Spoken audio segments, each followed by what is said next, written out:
여러분, 절대 복숭아를 그냥 드시지 마세요. 지금 우리가 아무 생각 없이 먹고 있는 복숭아가 어떤 음식과 만나느냐에 따라 혈관을 살리는 약이 될 수도 있고, 반대로 혈당을 폭발시키는 독이 될 수도 있습니다. 서울대학교 병원 소화기내과 연구팀이 과일 섭취 조합과 건강 영향을 분석한 결과 복숭아를 특정 음식과 함께 먹은 그룹에서 혈당 상승 폭이 2배 이상 높아진 것으로 나타났습니다.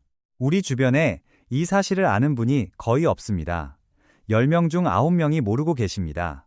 더 놀라운 것이 있습니다. 복숭아를 올바르게 먹으면 여름철 혈관 건강, 장 건강, 피부 탄력, 간 해독까지 한 번에 챙길 수 있다는 사실입니다. 그것도 비싼 약이나 보충제 없이 시장에서 몇천 원이면 살 수 있는 복숭아 하나로 말입니다.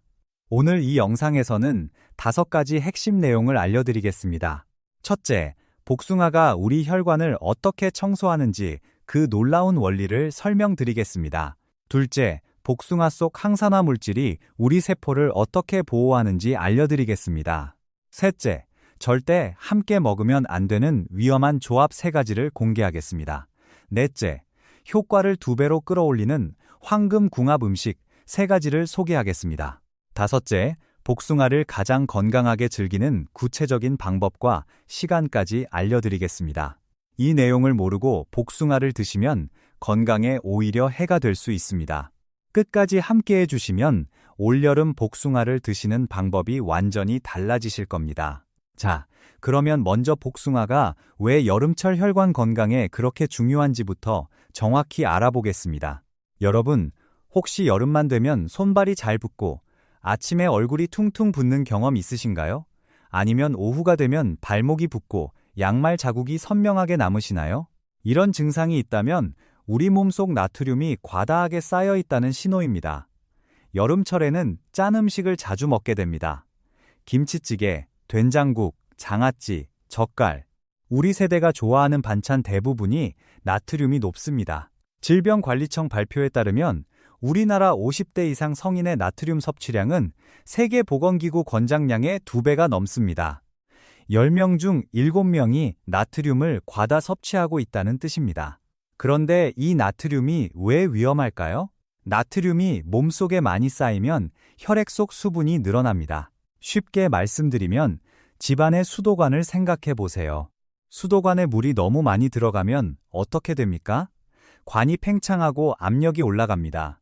우리 혈관도 마찬가지입니다. 나트륨 때문에 혈액량이 늘어나면 혈관 벽에 가해지는 압력이 높아집니다. 이것이 바로 고혈압의 시작입니다. 고혈압은 조용한 살인자라고 불립니다. 증상이 없어도 혈관 벽을 계속 손상시키기 때문입니다. 이 상태가 계속되면 혈관이 딱딱해지고 결국 동맥경화로 이어집니다. 심하면 심근경색이나 뇌졸중까지 올 수 있습니다. 그렇다면 어떻게 해야 할까요? 다행히 우리 몸에는 나트륨을 밖으로 내보내는 시스템이 있습니다. 그 열쇠가 바로 칼륨입니다. 칼륨은 나트륨과 반대로 작용합니다. 마치 시소처럼 칼륨이 올라가면 나트륨이 내려갑니다.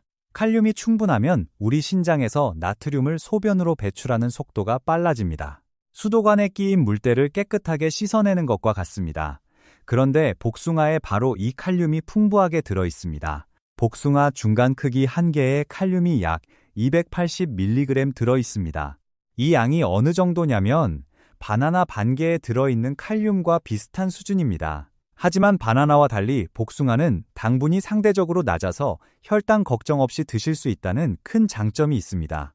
실제로 경기도 수원시에 사시는 67세 박정순 어머님의 이야기를 들어보시겠습니까?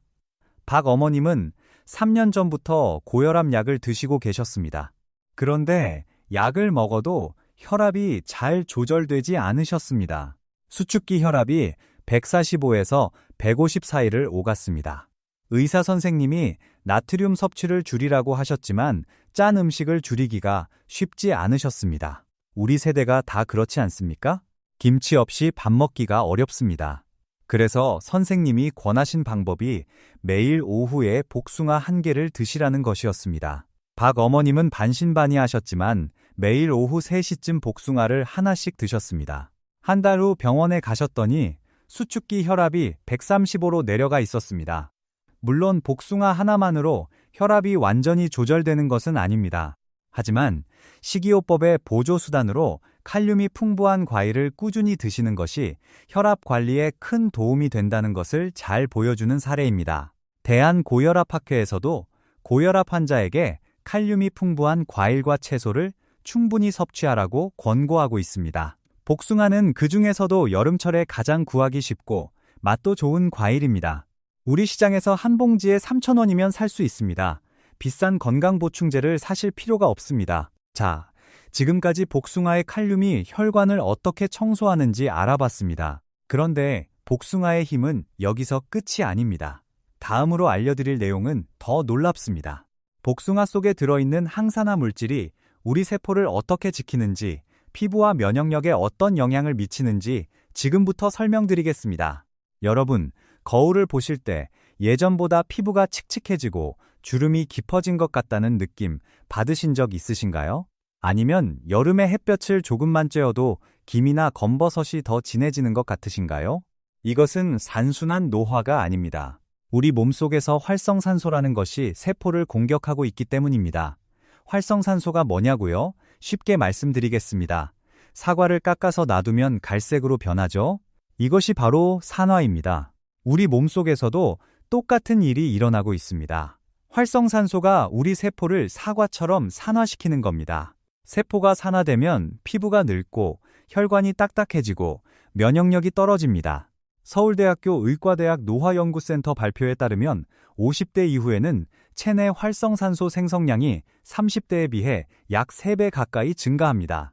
반면 활성산소를 제거하는 항산화 능력은 절반 수준으로 떨어집니다. 쉽게 말씀드리면 불은 3배로 커지는데 소방관은 절반으로 줄어든 셈입니다. 이 상태가 계속되면 세포 손상이 빠르게 진행됩니다. 피부에는 주름과 기미가 생기고 혈관에는 염증이 쌓이고 면역세포는 약해집니다. 그런데 다행히 복숭아에는 이 활성산소를 잡아주는 강력한 항산화 물질이 들어있습니다. 바로 비타민C와 폴리페놀입니다. 비타민C는 여러분도 잘 아시죠? 감기 예방에 좋다고 알려져 있지만 사실 비타민C의 진짜 힘은 항산화 작용입니다. 비타민C가 활성산소를 만나면 자기 자신이 대신 산화됩니다. 마치 방패처럼 우리 세포 앞에서 활성산소를 막아주는 겁니다. 복숭아 한 개에 들어있는 비타민C는 약 10mg 정도입니다. 하루 권장량의 약 10%에 해당합니다. 그런데 복숭아에 더 주목해야 할 물질이 있습니다. 바로 폴리페놀입니다. 폴리페놀이라는 이름이 좀 어렵게 느껴지실 수 있습니다. 쉽게 설명드리겠습니다. 폴리페놀은 식물이 자외선이나 해충으로부터 자기 자신을 보호하기 위해 만들어내는 방어 물질입니다. 이 물질이 우리 몸에 들어오면 우리 세포도 보호해줍니다. 마치 군인이 성벽을 지키듯이 세포 주변에서 활성산소를 차단합니다. 한국식품연구원의 분석에 따르면 복숭아, 특히 껍질 부분에 폴리페놀이 과육보다 약 2배 이상 많이 들어있습니다. 그래서 복숭아를 드실 때 껍질까지 드시면 항산화 효과를 훨씬 더 크게 받으실 수 있습니다. 물론 털이 있는 복숭아 껍질이 불편하신 분도 계실 겁니다. 그런 분들은 흐르는 물에 소금을 조금 넣고 가볍게 문질러 씻으시면 털이 대부분 제거됩니다. 알레르기가 있으신 분은 껍질을 벗기고 드시되 그래도 과육 자체에 항산화 물질이 충분히 들어있으니 걱정하지 않으셔도 됩니다. 여기서 또 하나 중요한 이야기를 드리겠습니다. 복숭아가 간 건강에도 도움이 된다는 사실입니다. 우리 간은 몸속의 공장과 같습니다. 독소를 분해하고 영양소를 가공하고 필요한 것을 저장합니다. 그런데 이 공장이 과부하 상태에 놓이면 어떻게 될까요? 공장 기계가 고장나듯이 간 기능이 떨어집니다. 여름철에는 술자리도 잦고 기름진 음식도 많이 드시게 되니까 간에 부담이 큽니다. 중국 고대 의서인 본초 강목에서도 복숭아는 해독과 숙취 해소에 좋다고 기록되어 있습니다. 현대 과학으로 분석해보니 복숭아 속 유기산과 항산화 물질이 간에서 알코올을 분해하는 과정을 돕고 간세포의 손상을 줄여주는 역할을 한다는 것이 밝혀졌습니다. 술 드신 다음 날 아침에 복숭아를 하나 드시거나 복숭아즙을 한 잔 마시면 두통과 속 더부룩함이 한결 나아지실 겁니다. 충남 천안시에 사시는 71살 김영호 어르신은 매주 한두 번 지인들과 술자리를 가지셨습니다. 다음 날이면 온종일 머리가 아프고 속이 안 좋으셨는데 친구분의 소개로 술 마신 다음 날 아침에 복숭아를 하나씩 드시기 시작하셨습니다. 한 달 정도 지나니까 숙취가 예전보다 훨씬 가벼워지셨다고 합니다. 이제는 여름이면 복숭아를 상자째 사다 놓으신다고 하십니다. 자, 지금까지 복숭아의 항산화 효과와 간 건강에 대해 알아봤습니다. 칼륨으로 혈관을 청소하고 비타민C와 폴리페놀로 세포를 보호하고 유기산으로 간까지 도와주는 복숭아. 정말 대단한 과일이죠? 그런데 여러분, 여기서 매우 중요한 이야기를 하나 해야 합니다. 아무리 좋은 복숭아도 잘못된 음식과 함께 먹으면 오히려 독이 될 수 있습니다. 지금부터 절대 피해야 할 위험한 조합 3가지를 알려드리겠습니다. 이 내용을 모르면 건강을 위해 먹는 복숭아가 오히려 여러분의 혈당을 폭발시킬 수 있습니다. 첫 번째, 절대 복숭아를 고당분 가공식품과 함께 드시지 마세요. 여기서 고당분 가공식품이란 케이크, 빵, 과자, 아이스크림, 탄산음료 같은 것들을 말합니다. 복숭아 자체에도 천연 과당이 들어있습니다. 중간 크기 복숭아 한 개에 약 13g의 당분이 들어있습니다. 이 정도는 우리 몸이 충분히 처리할 수 있는 양입니다. 문제는 여기에 설탕이 잔뜩 들어간 가공식품을 더할 때입니다. 우리 몸의 혈당 조절 시스템을 자동차 브레이크에 비유해 보겠습니다. 평상시에는 브레이크가 잘 작동합니다. 천천히 달리면 부드럽게 멈출 수 있습니다. 하지만 급발진하듯이 당분이 한꺼번에 들어오면 브레이크가 제 기능을 못합니다.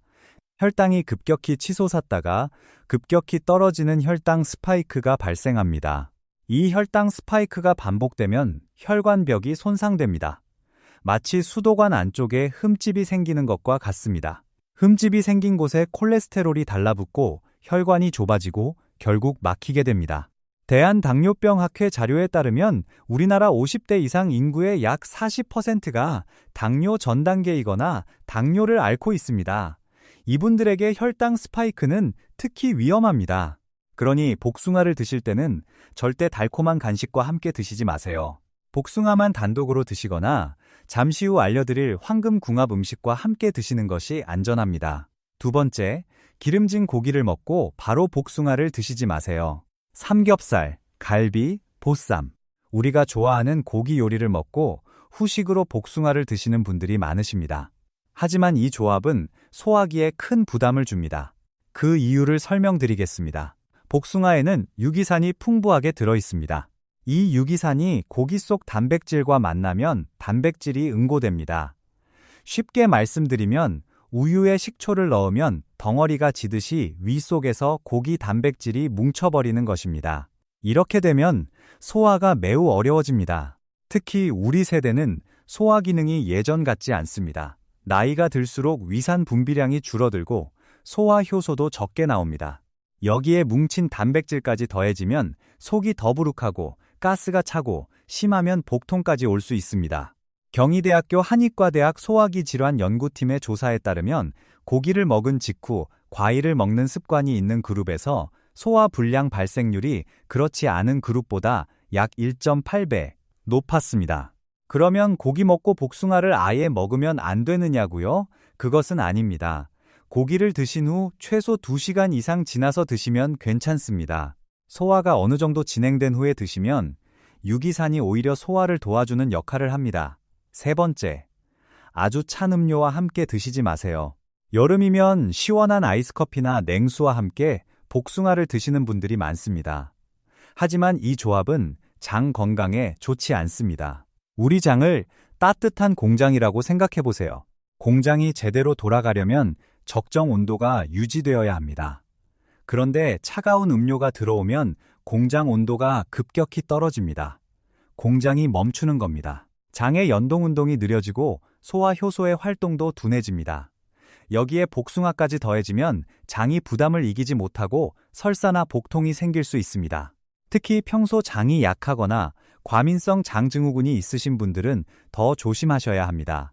그렇다면 복숭아를 먹을 때 어떤 음료가 좋을까요? 미지근한 물이 가장 좋습니다. 상온의 보리차나 따뜻한 녹차도 괜찮습니다. 장의 온도를 유지하면서 복숭아의 영양소를 온전히 흡수할 수 있습니다. 자, 지금까지 복숭아와 절대 함께 먹으면 안 되는 위험한 조합 3가지를 알아봤습니다. 기억하시죠? 첫째, 고당분 가공식품. 둘째, 기름진 고기 직후.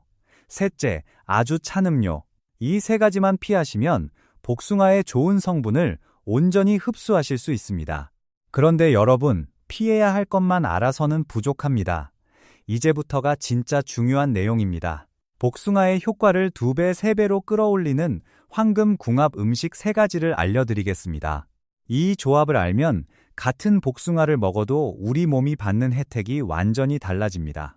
첫 번째 황금궁합은 견과류입니다. 아몬드, 호두, 캐슈넛, 이런 견과류에는 불포화 지방산이 풍부합니다. 불포화 지방산은 우리 혈관벽을 부드럽게 해주고 나쁜 콜레스테롤을 낮춰주는 기름입니다. 여기에 복숭아의 비타민C가 만나면 놀라운 시너지가 일어납니다. 비타민C가 불포화 지방산의 산화를 막아주기 때문입니다. 쉽게 말씀드리면 좋은 기름이 상하지 않게 보호막을 씌워주는 겁니다.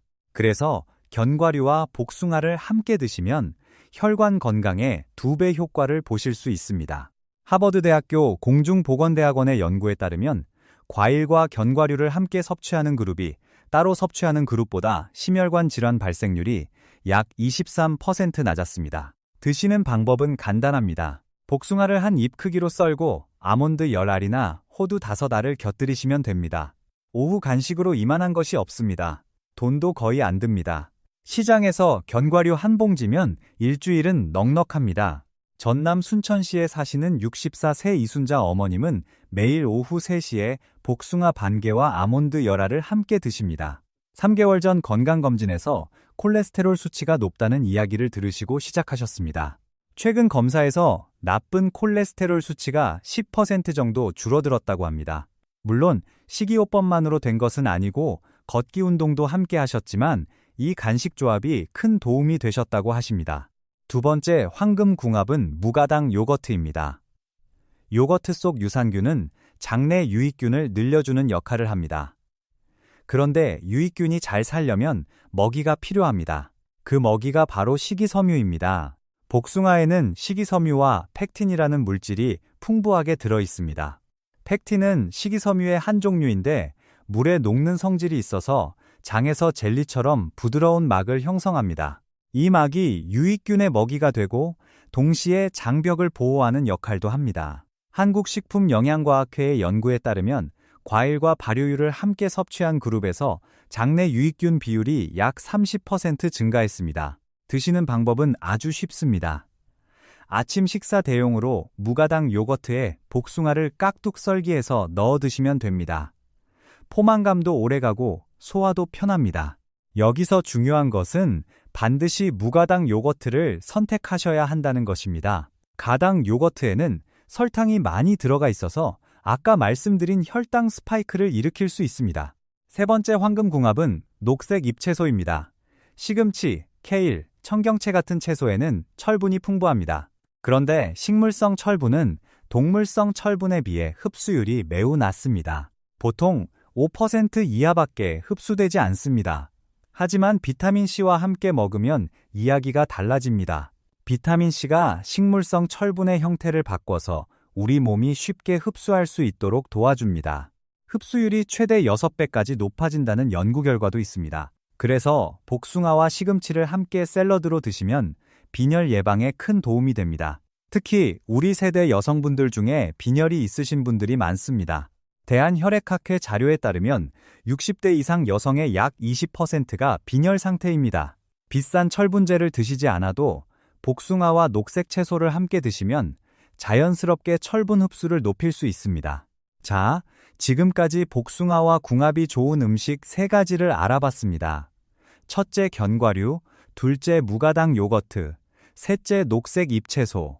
이 3가지를 기억하시고 복숭아를 드실 때 함께 곁들여 보세요. 같은 복숭아를 드셔도 우리 몸이 받는 혜택이 확 달라집니다. 마지막으로 복숭아를 가장 건강하게 즐기는 실천 방법을 정리해 드리겠습니다. 이 부분이 가장 중요하니까 천천히 들어주세요.